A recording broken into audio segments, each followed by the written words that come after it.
Novels for ever میں خوش آمدید۔ ناول برف کے آنسو جس کی رائٹر ہیں نازیہ کنول نازی، اس کی یہ تیسری ایپیسوڈ ہے۔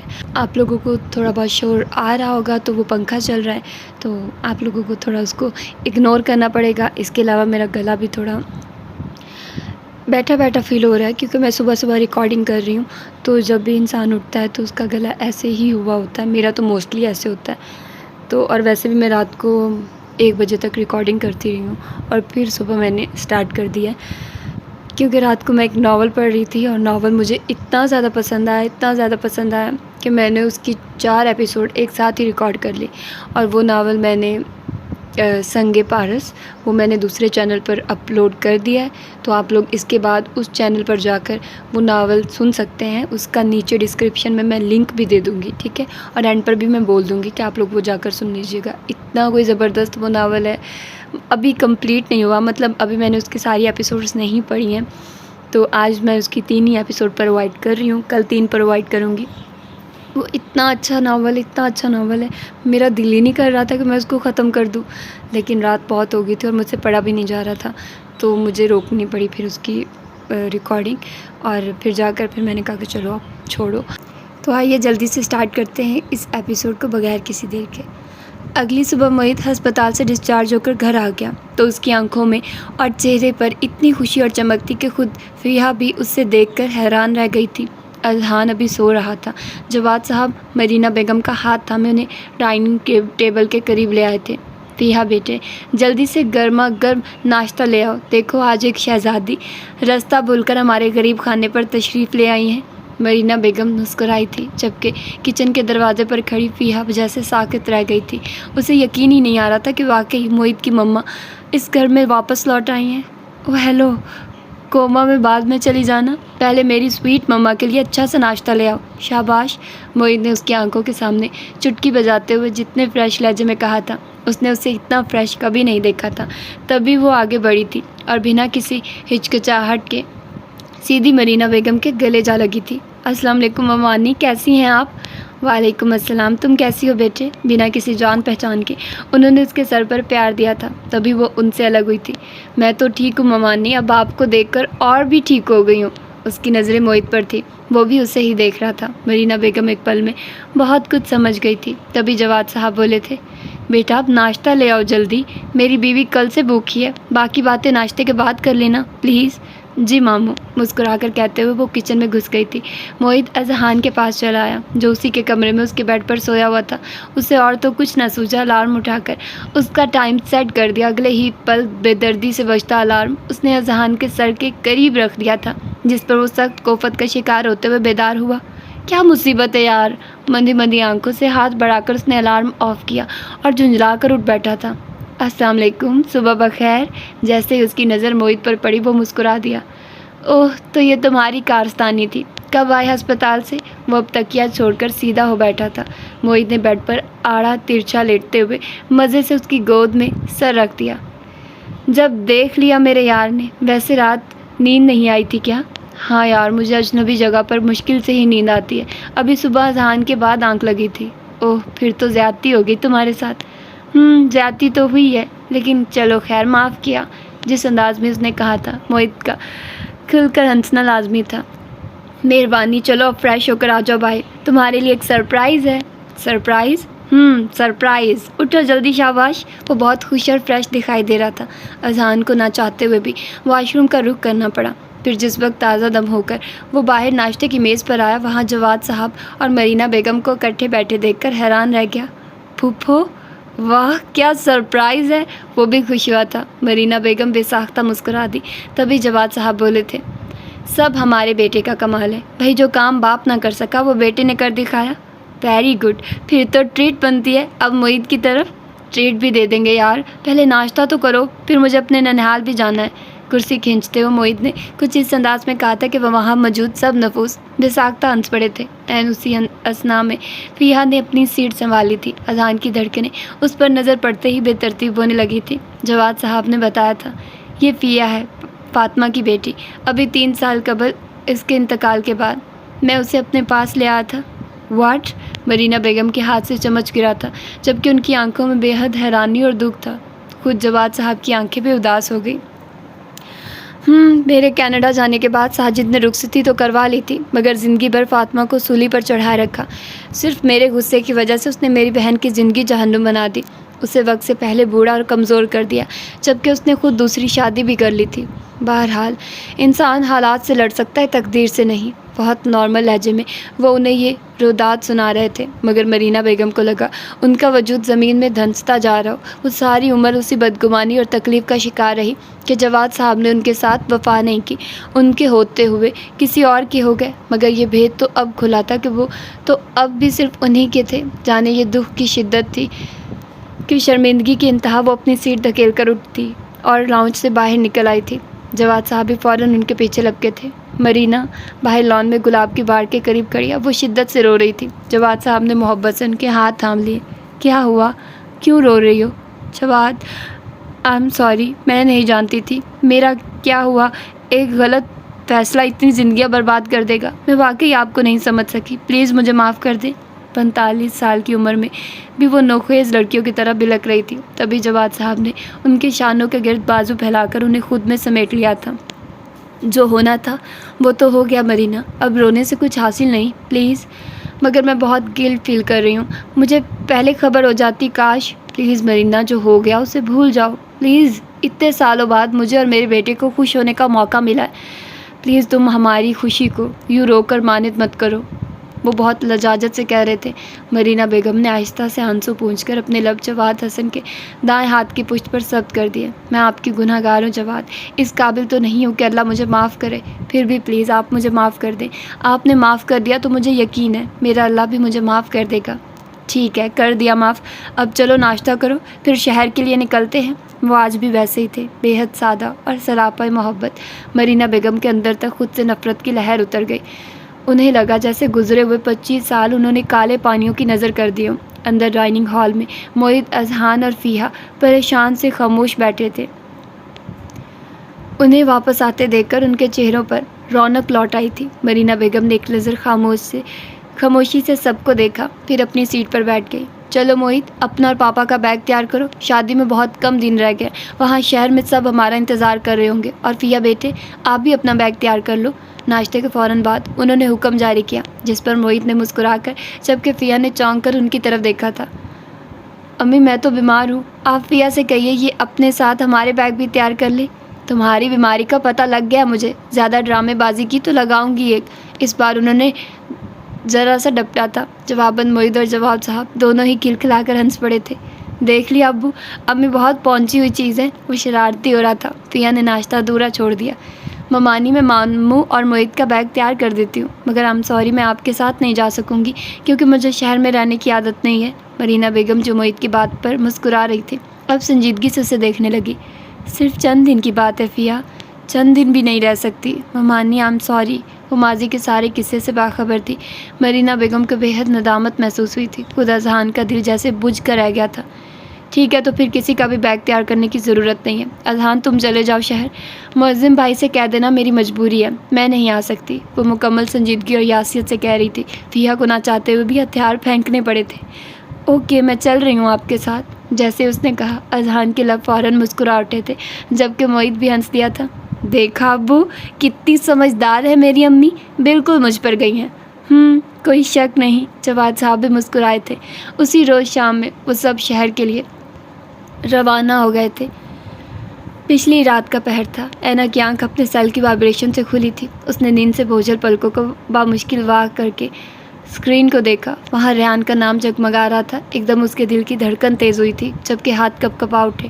فوراً سے پیشتر وہ اٹھ کر بیٹھی تھی، مگر تب تک کال بند ہو چکی تھی۔ اس نے دیکھا اس کے سیل پر ریحان کے نمبر سے 68 مسڈ کالز تھی۔